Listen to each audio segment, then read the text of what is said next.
Hi, welcome to another edition of This Week in the Villages. And I've asked I guess you could call him a friend. He's also one of our vendors we use. His name is Jason Whittington. And Jason, I got to look and see what his actual title is of his company, Certified Home Inspectors of Florida. And we work together on a lot of deals. He's the guy that I call and go, hey, get out here.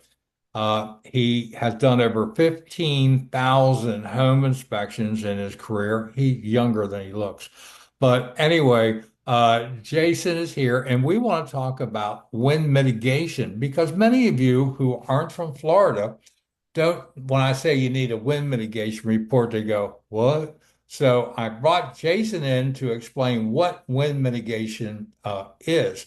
I am going to have him back because there's other topics about home inspections and everything else I want to talk to him about.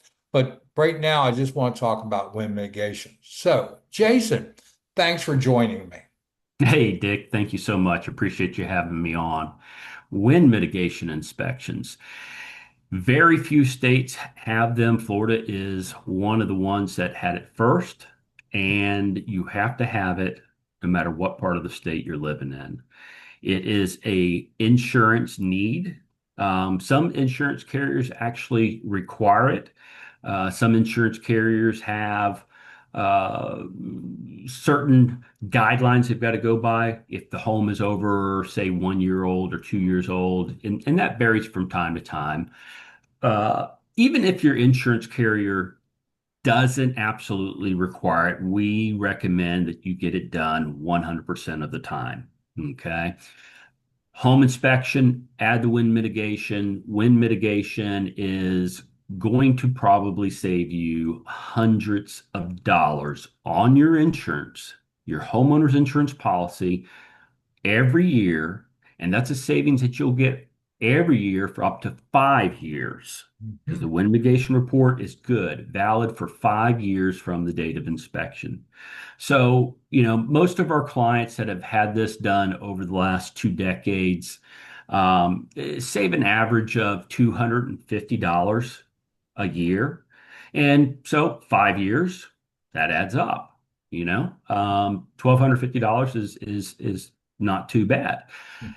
Homes out in the villages probably average more than that, probably close to 375 a year. Of course, it Wow. all depends on how that home is constructed, right? There are certain things that the state of Florida is requiring to be reported on via this form. Some people refer to this form as the UMVI form, which stands for Uniform Mitigation Verification Inspection. Okay. It's a mouthful.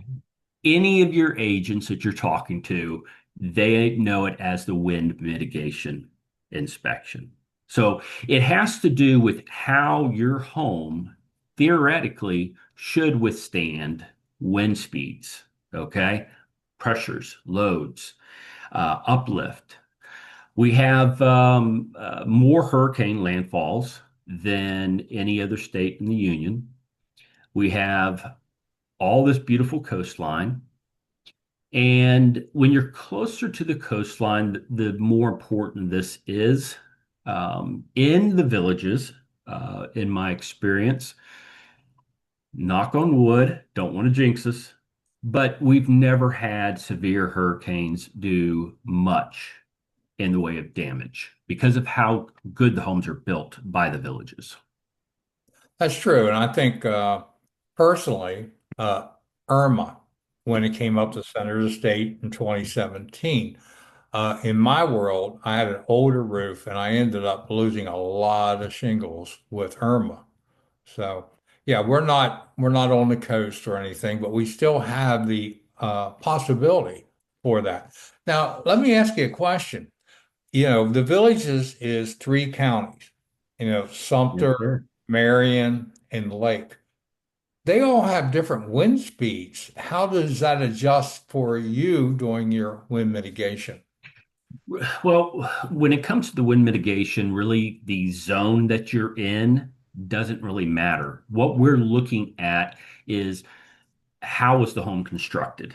Okay. There's really seven categories that we're looking at. We're looking at when was that home actually built, so we can, say, hey, this is built per, okay, or better than the 2001 Florida Building Code. Um, Pretty much any home built 2004 or later automatically qualifies for that. Then we're looking at the roof covering, right? Different roof coverings withstand different wind speeds better than others. So most common in our area, asphalt, metal, concrete, or clay tile. But there's a lot of others that we have to look at there too and report. Um, in Marion and Lake County, we can get the permit information real easy. In Sumter County, it's a little bit more difficult, but we have our good friends at Dick Betts help us out with that quite a bit. And that permit information is something fairly new that a lot of the insurance agencies are requiring. After the wind covering or the roof covering, how that roof deck, which is the material underneath the shingles. So Dick just mentioned, right, that he lost some shingles with Irma, but that's it. He didn't lose anything with the decking, nothing with the roof. And that's because of how his home was built. So the roof deck attachment has to do with what type of securement is that sheathing to the trusses.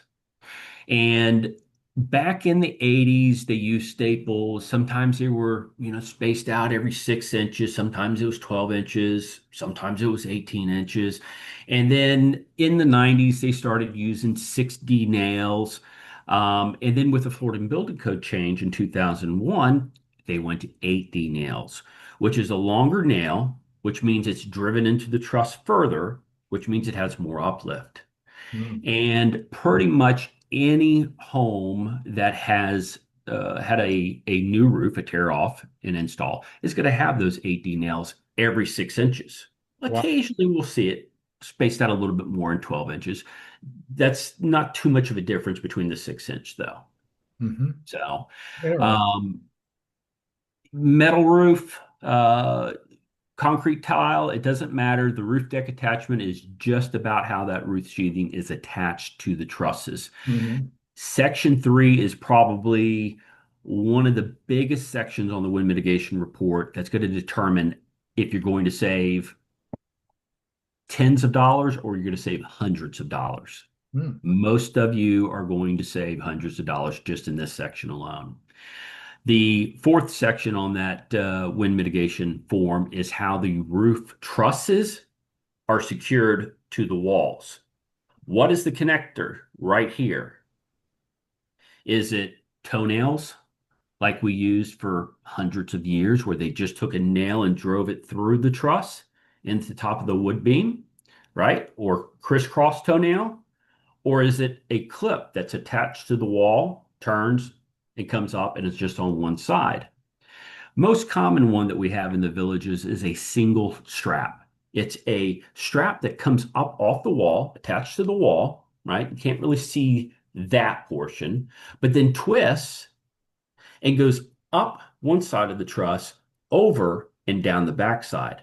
And to qualify for this, you have to have a minimum of two nails on the face Mm. and one nail on the backside. Okay. Beyond that, there's a lot of other ways that trusses can be connected, but in the villages, the most common is that single strap. And you'll see it on most of your masonry block homes or your concrete tilt wall. Clips are more common on your actual wood frame homes. Hmm. So the fourth one is a big one there too, just like three. Very important. Not much you can do to change it. It is what it is, right? It's however it was constructed, is what you kind of have to go with.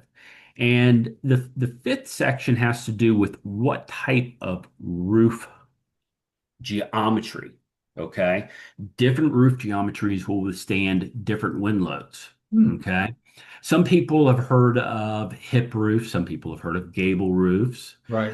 There's, geodesic. There's tons of different kinds. Don't get Okay. carried away. Go Yeah. ahead. The most common here in the villages, right, is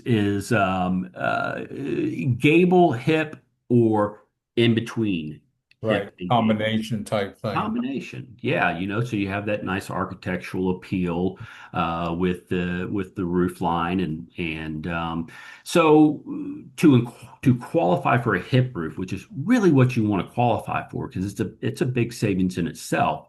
You can't have greater than 10% of your overall perimeter, okay, as a gable. A gable looks like this if you're looking at it, right? Where a hip will look more like this. Okay. Okay. So let's say you have 200 linear feet of roof line. Okay. If you have 21 feet of gable, you don't qualify for that hip discount. Okay. So it's 10% or less. And that's very important. Okay. Now, Hmm. some insurance underwriters, if it's a gable, they like to know, hey, is it braced? Is it single brace, double brace? Now, there's not really a spot on the form, right, to distinguish that. But we have for years always taken pictures of the actual inside of the attic, showing if it has that or not. That way, they have the information whenever they may need it. Hmm. So, one company that's really big on whether those gable ends are braced or not is Liberty Mutual. Liberty Mutual, that's an additional savings that they can give all their clients that have that gable end. Wow, I didn't know that. So, yep. Um, the sixth area of the wind mitigation has to do with the secondary water resistance. Okay. Um, SWR, a lot of people refer to it as that. Think of secondary water resistant as a run flat tire. Okay. Okay. You you're driving your car down the road, right? You run over a nail, right? What does that run flat tire do? That run flat tire essentially seals, right? Around. Okay. Well, that's what a secondary water resistant Okay. does. Okay. Very, very few homes actually have SWR. Maybe down in Miami-Dade, but it's more like one in 2,000 homes in Wow. Central Florida have it. Hmm. If you're ever replacing your roof, always ask about getting that installed because your cost offset for what it costs versus what you save over 5 years, you'll Wow. probably pay for it. Wow. That's the only time that you really can do anything about it when you're replacing that roof. The last section in our area doesn't really affect how much you're going to save or not, but it has to do with the opening protection, the different types. And it looks at your windows, your glazed entry doors, your garage doors. Is it glazed or non-glazed, right? Does it have those window panes that let light in or doesn't it? Does it have skylights? Does it have glass block? And then, with those, what type of protection does it have? What will it actually withstand? Will it withstand cyclic pressure in a large missile of 9 pounds or more? Or is it something that's just plywood that can handle a little bit, but not quite as much as some of those things that are engineered, right? And within that, there is itself another seven categories. Wow. But Okay. Don't here, go there. yeah, I'm not going to go there. Okay. But within that section, the problem is most of these categories is the weakest form. Yeah. So if you paid all of this money to have this protection over all these glazed openings, and you're not covering one, like your garage door, right? Or your kitchen window or that skylight. That's the weakest form, and that's all you're going to qualify for. Wow. Yeah. So I Yeah. got one quick question before we wrap this up. All right. Yeah. And I Okay. get this a lot of time, right? Block, stucco versus wood frame. And I always tell people, here in the villages, the biggest difference, is the roof going to stay on any different between block stucco and wood frame? Okay. So give me a 30-second answer on that. All right, 30-second answer on that is um, yes, a block home, okay, because they use single straps the majority of the time on there, okay, which wraps over that truss, versus wood frame home usually use a clip, which doesn't wrap over. So the uplift on your concrete block homes is greater, and you may save more on that block home. Okay. But you got to consider the cost of a block home versa, and that's where Dick comes in. I appreciate that. Yeah, I mean there was a price difference, but again, okay. Well, Jason, I want to thank you. Like I say, I'm going to have you back. I've worked with home inspectors, and Jason's my number one guy, and he's very knowledgeable. He actually trains other inspectors. He has a pedigree, very long of everything he's done.